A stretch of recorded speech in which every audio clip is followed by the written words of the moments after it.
Alright, so I figured out why we have an extra tap going on here. Hondas are pretty known for having their little bit of a tick, but this bike right now definitely is having some extra tick. Here it comes.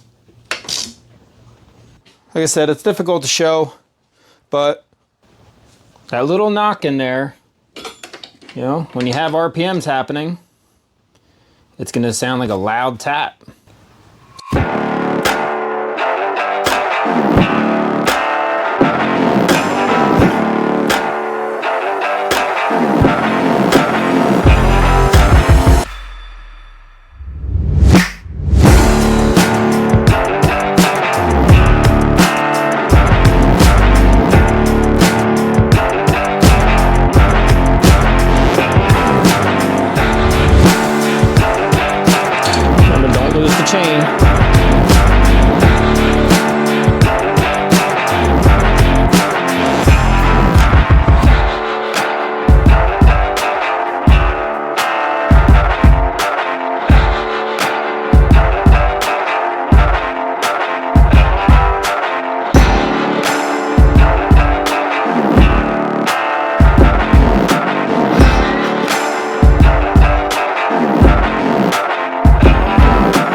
That's been just a strong metal on metal.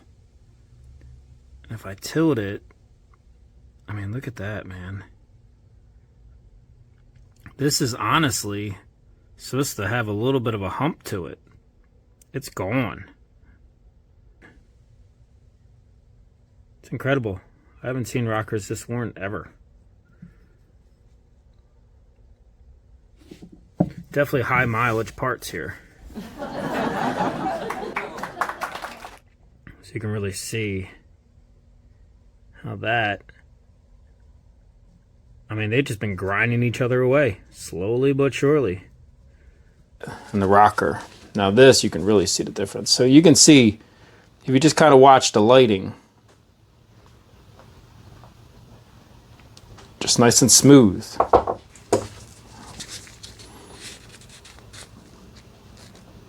There's no ski jump, so it's nice and smooth.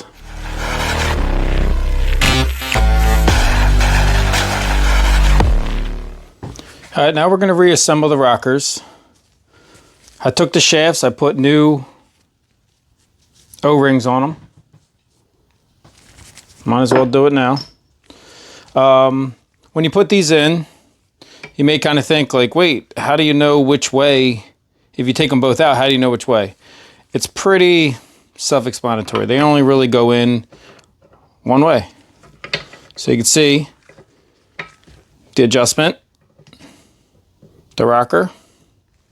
Okay, so now if I flip it this way, it's not going to work. The only way it's going to work is if it's facing the wrong way. So if you face them this way, you got a problem, because it ain't going to do what we need to do. So as you can see, it goes in just like that. We're going to slide the shaft through, and then the pin goes back in. I might heat it up a little bit when I smack the pin in, just to kind of make it a little bit easier. I'm also going to put oil on the shaft, just a little bit of oil on things, so then this way it's not so dry when it goes in. But here's a quick little comparison. Just watch how the light bends. You know, so I really do believe these were just way over tightened. All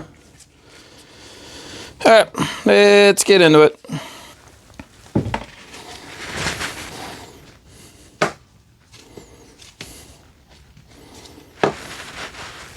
Another thing I'll show you is that you have to have these holes. So the bolt goes through the one, the pin goes into the other.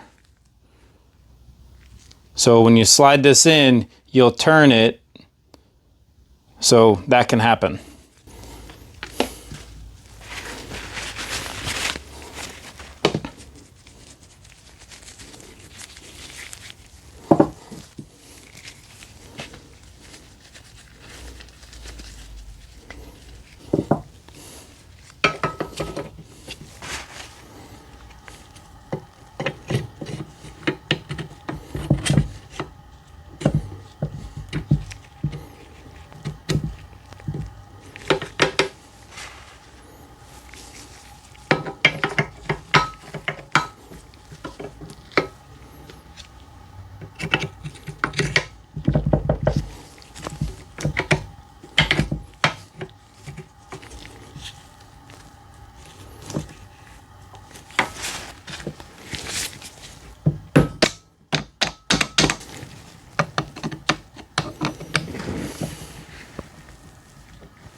So like I said earlier, if something just isn't quite going smooth, take a second and figure out why.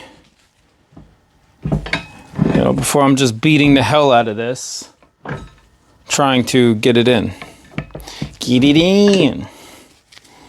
So it does spin easy.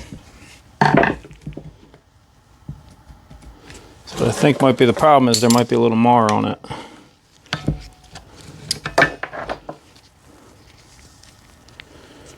It all seems okay, but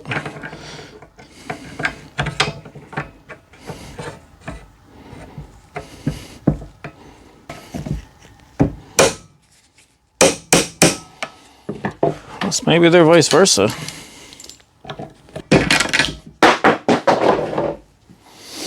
Embarrassing.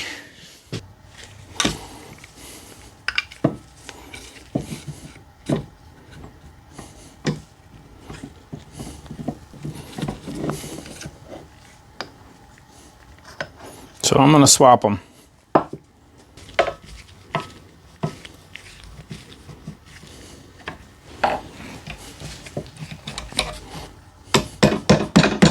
Got it.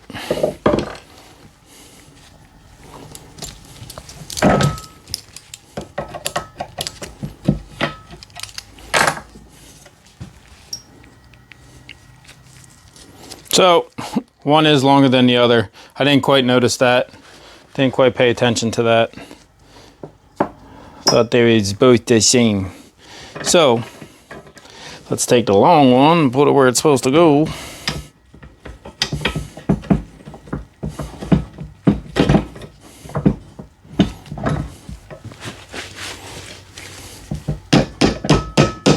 There we go.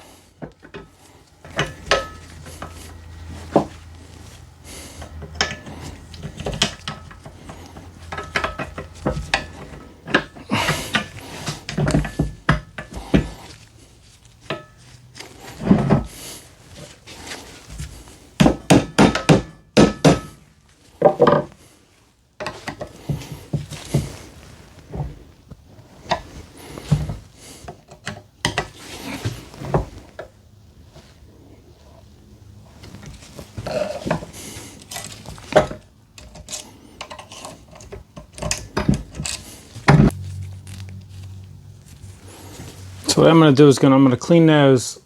Oops, I'm going to clean these little grooves up that I end up putting in with the tool.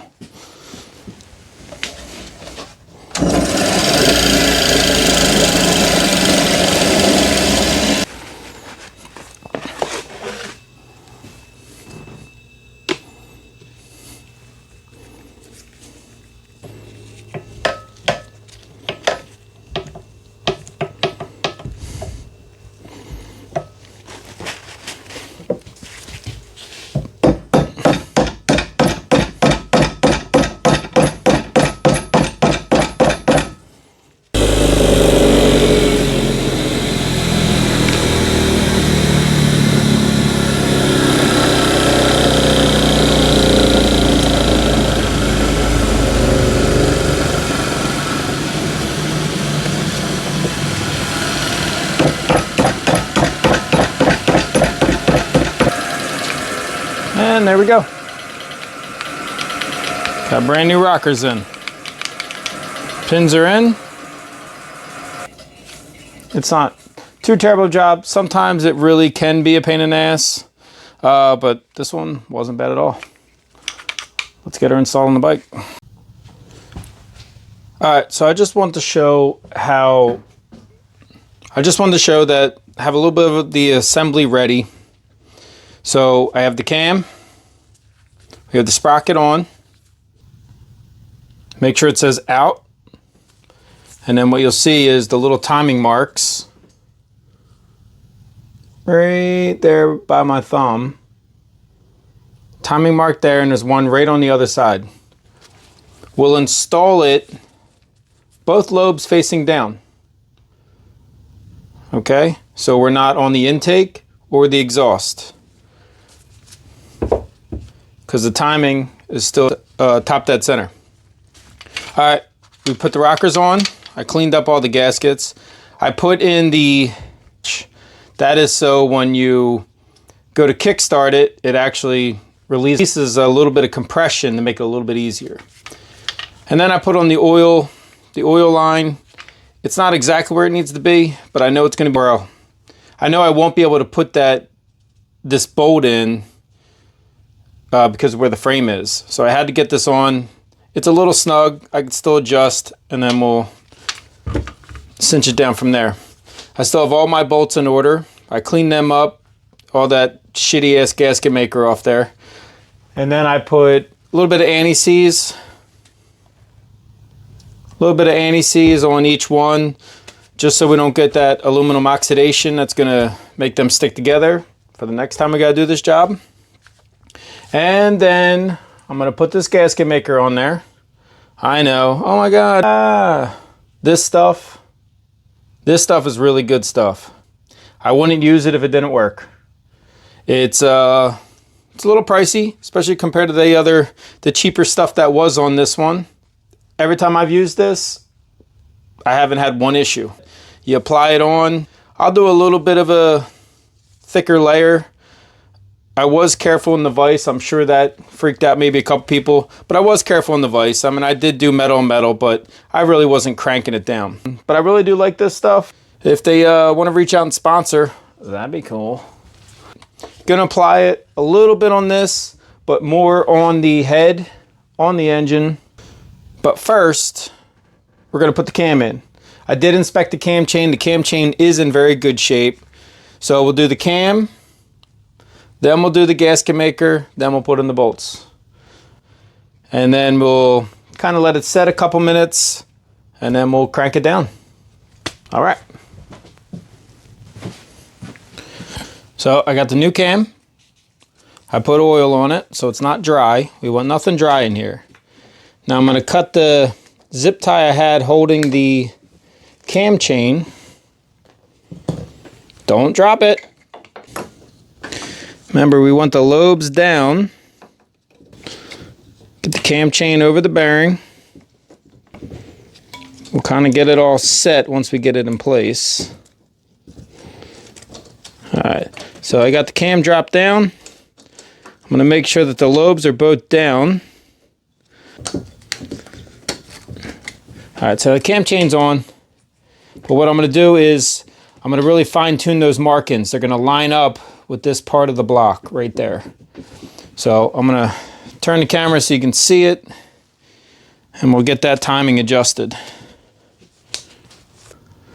I lined the T up, not the F, the T, so we can time it.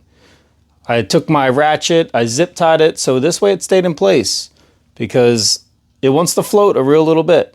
And if you really want the proper timing, you start here, get it on the T, then you go up here, so the chain is tied to the crank, and then we are aligning the camshaft. So if you can see the mark right there. All right, and there's the exact same one on the other side. I'm going to turn the cam to the left from this angle, line it up with the head. So when they're both lined up with the head, you have the cam timed to the crank. Everything should work as it should.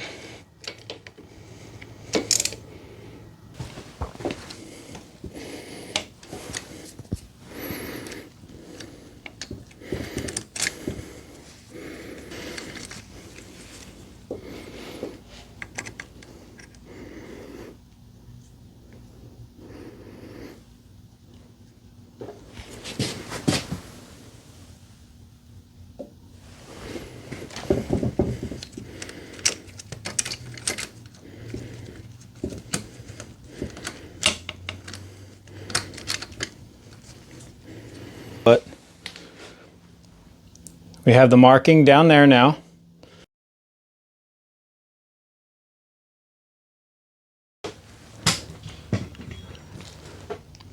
So right now, all the timing is good, and we'll continue our assembly.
All right, everything's all back together. All that's left is to adjust the valves. I'm going to show you that. I did forget to record a couple of little things. I figured I'll just point them out just so you can see them. Then we'll get this girl fired up, and hopefully I didn't forget anything, and then we learned that the hard way. I mean, been there before. I didn't show the cam tensioner, the oil line. So basically just the bolt. Always remember, washer on top, washer on the bottom. Okay, the mount's there. We got up top. Up top's nice and tight. And then here's our decompression cable. This is associated with the kickstart. Once you bang that down, releases some compression, make it a little easier to kick. Here's your breather tube. And that's kind of it.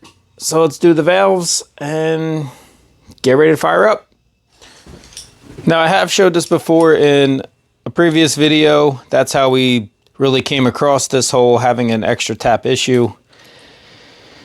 It's rather simple. They do make special tools. I keep a little cheaper. So 10mm wrench, pair of channel locks, and then 004 feeler gauge. So we're going to slide this in between. And then where it has a little bit of friction, a little bit of pull, tighten everything down. So pretty simple. You got to do intake side and the exhaust side. I'm just going to show you these, and then we'll do the exhaust, get everything back together. So we're going to do everything by hand first.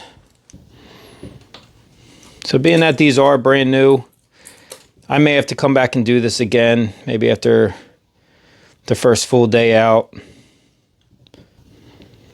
So what I keep doing is I just keep loosening the lock nut,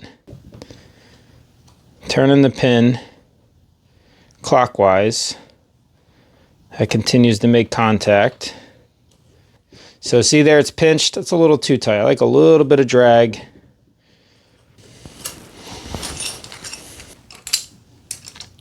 Wrench on.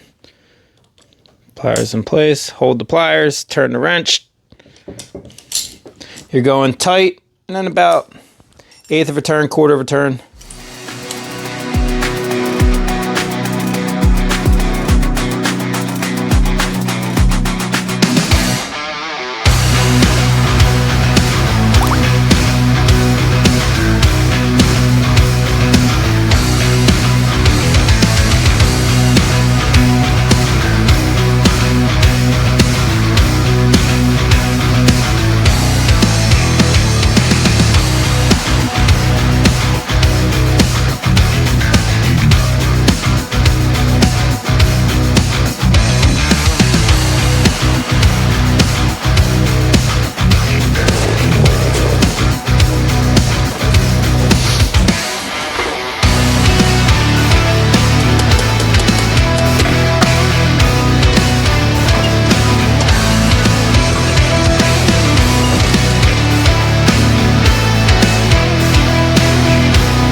Gonna have a heart attack.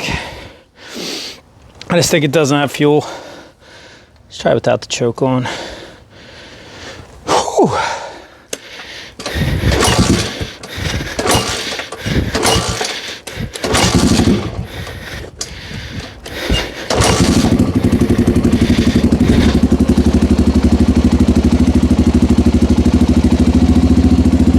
Oh, that's a big difference. Big difference. I'll compare it.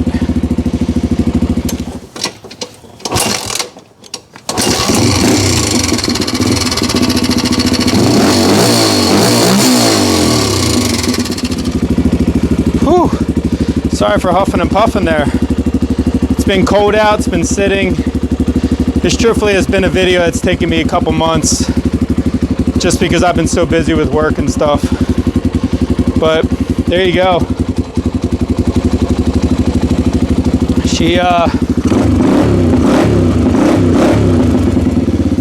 That's the way she's supposed to sound. Absolutely. So really all I'm hearing is your normal Honda tick. And that's just normal. Big difference from what it was, all the chatter and everything. You know, you can hear in the comparison.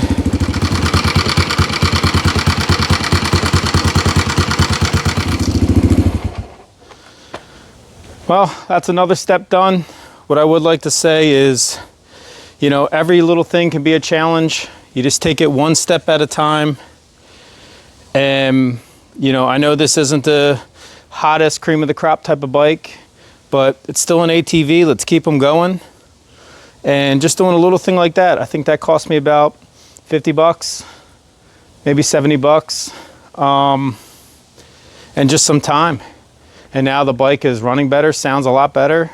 And I'm sure we just increased or brought back power it was losing previously. You know, all in all, thanks for watching. I really hope you stick with me while we continue with this project. Coming up next is going to be the whole front end, brakes, suspension, all the bushings, tie rods, all that. And then we'll follow that up with the whole rear end. Again, thanks for watching. Hope to see you on the next one. Please like and subscribe.